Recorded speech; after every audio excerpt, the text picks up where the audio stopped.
Ciao a tutti!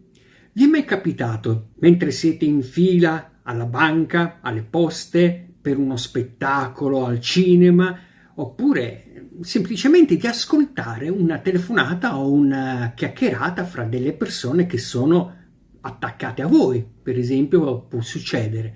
È quello che mi è capitato oggi mentre ero alle poste per pagare 2 bollettini. Cos'è capitato? Questa persona di fronte a me è al telefono con un amico, una persona vestita anche molto bene, in modo molto elegante, e durante la conversazione, che peraltro ha un tono di voce sufficientemente alto per cui la tua attenzione, anche se sei educato e non vuoi ascoltare, però è tale per cui finisci involontariamente per sentirlo. E a un certo punto si vanta. Si vanta di che cosa? Pensate, si vanta con l'amico con un tono di voce anche estremamente divertito, che la polizia gli ha portato via la patente definitivamente. Stracciata.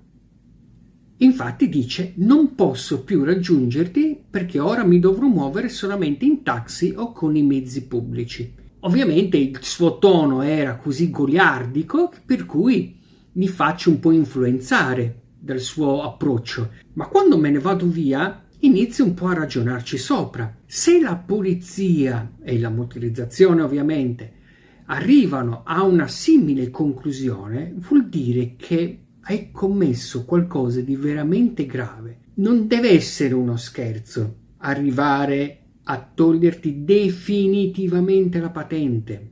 Non è che lui ha detto che la devi rifare. Lui ha detto proprio che non può più averne una a disposizione.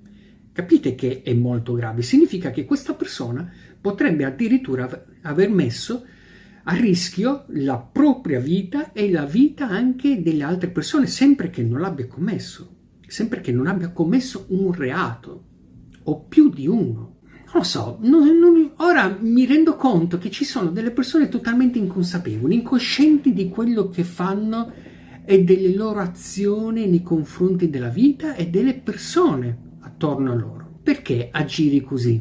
Ma poi perché vantarti? È una condanna a morte. Non sei più autonomo. Ma forse non puoi neanche andartene in monopattino. Forse neanche quello puoi fare. Quindi averti tolto la patente, io non so che cosa ci fosse di tanto divertente, però io un po' mi preoccuperei. Ma lui era contento, lo diceva con goliardia, con bello, felice, ma sì dai, è un gioco.